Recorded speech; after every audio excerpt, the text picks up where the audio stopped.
दिया समझ को मत क्या बोले इतना सुना चक्कर गर्लफ्रेंड हो कस में ओकरा दारू के जरूरत बा हो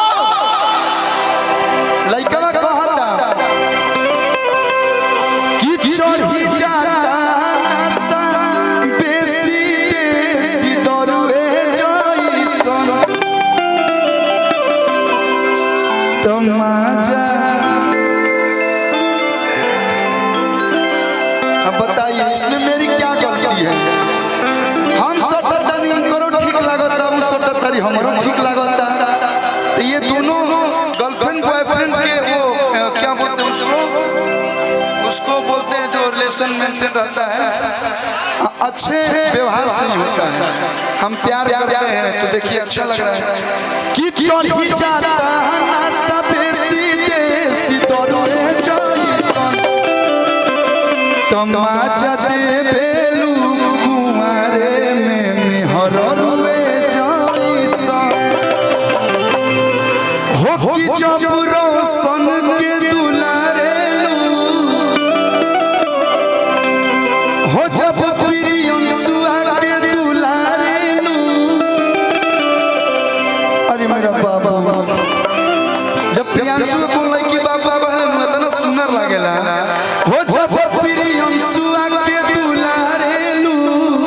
अरे कि दुलरुए जइसन हो दुलरुए जइसन तमाचा देलू कुमारे में हररुए जइसन तमाचा देलू कुमारे में हररुए जइसन।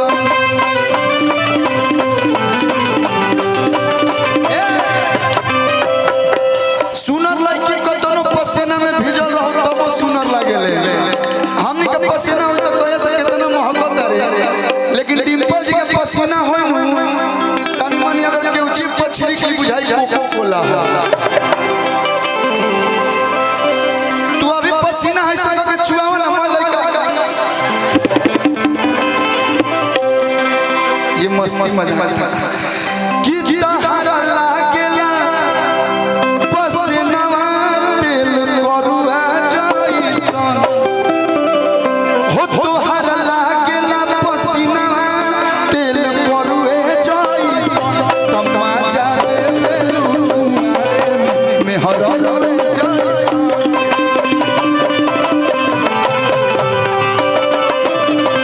तमाचा देलू कुमारे में हररुए जइसन।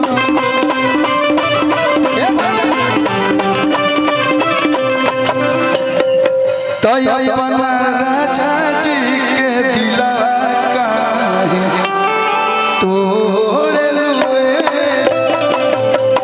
माइनर में आओगे माइनर समय कम है साहबाद के सारे आर्टिस्ट आ गए यहाँ पे मैं भी साहबाद से हेलो माइनर है ना कि तू तो काटेलू किचन में भिंडिए जान उपसारी के काला काला बिंदिए जान। कौन जिला भैया? छपरा ना छपरा जिला के होई रंगीला मैं हमारे छपरा के रंगीला भैया बड़े से एक गाना में भाव बा कि तू तो काटेलू किचन में भिंडिए जान उपसारी के काला काला बिंदिए जान मन तहरा पर जवा के गिल भइल बा बोल काका हम छपरा से किंदिए जान। अरे कि तो ना निकाल फटफटिया के चबिया ई तो लगा लगी है का लगी है तू जगत भौजी हो गइल बाड़ू। मैं कोई भौजी नहीं भैया का ठिकाना नहीं भौजी बन गई। ये तारा मन में गलती न रहता हे जा के हेलो बोलबो झूठ ला भौजी ना हो कैसे भौजी हुई मैं नाम था तुम गोरखपुर के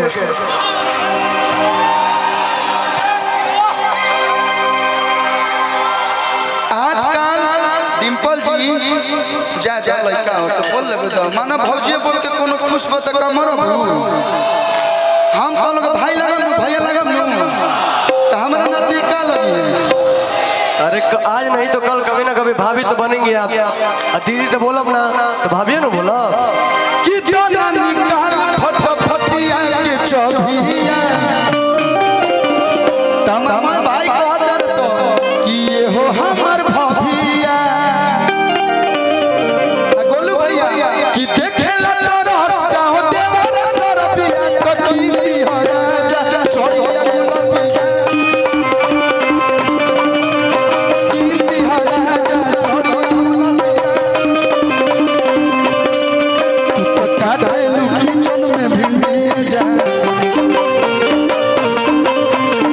साथी के काला काला भिड़िए जा मन तहरा राजवा के गिल भइल बा गुलका बाजारे से किनिए जा तो न निकाल फटफटिया के चौभिया भाई देखेला तोरा हंसी जाओ अरे हई देवर सरबिया एक तो ठंडा में होई भाई पंखा चलावता भाग देखेला तोरा हंसी जाओ अरे हई देवर सरबिया तो कींदी हो राजा तो कींदी हो राजा आ सोहरिया गुलाबी तक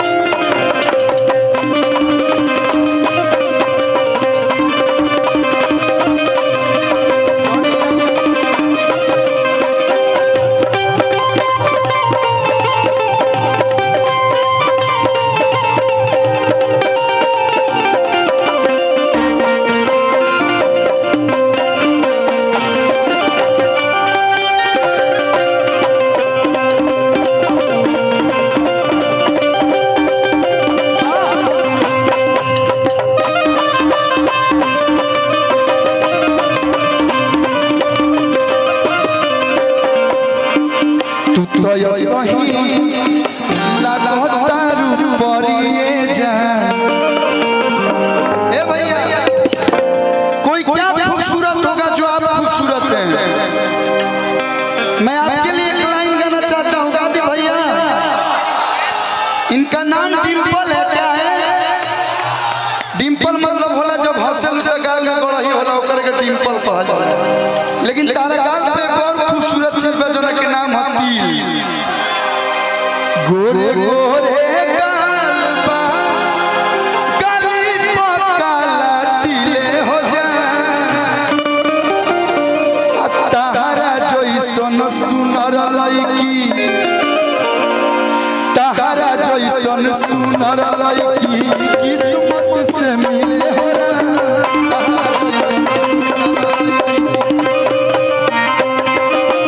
तारा जइसन सुनर लईकी किस्मत से मिले हो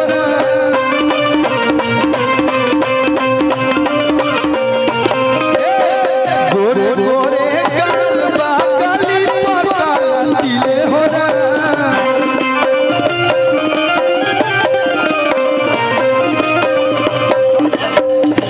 गोरे गोरे गाल बा काली पकाला तिले हो सबके किस्मत में आप जैसी सुंदर लड़की नहीं थी जो फैक्ट है। इनकर हस्बैंड स्पेशल हुई ना भैया भगवान एकदम संडे के दिन बनैले हुई कि तारा जइसन सुंदर लड़की तारा जइसन सुंदर लड़की किस्मत से मिले हो जा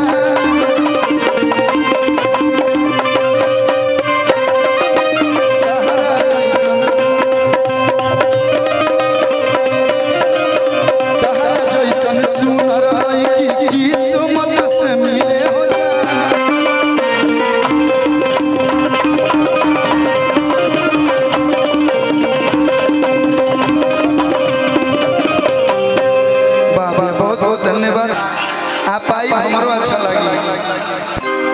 भेजा तो इतना एक्ट्रेस लोग आई गलो के अगर एक लोग एक मिनट ला आई लो पूरा रात गुजर जाए। और बहुत दिन बाद हम मसरत में आइल बनी, छपरा में आइल बनी, लेकिन अब आवत रहल जी आदमी आवत नहीं। एक बार डिम्पल जी खातिर जोरदार ताली आप लोग बजा दें। एगो यहाँ के साथ हमार गाना रिलीज भइल बा टीआरएस म्यूजिक पे ही बेरा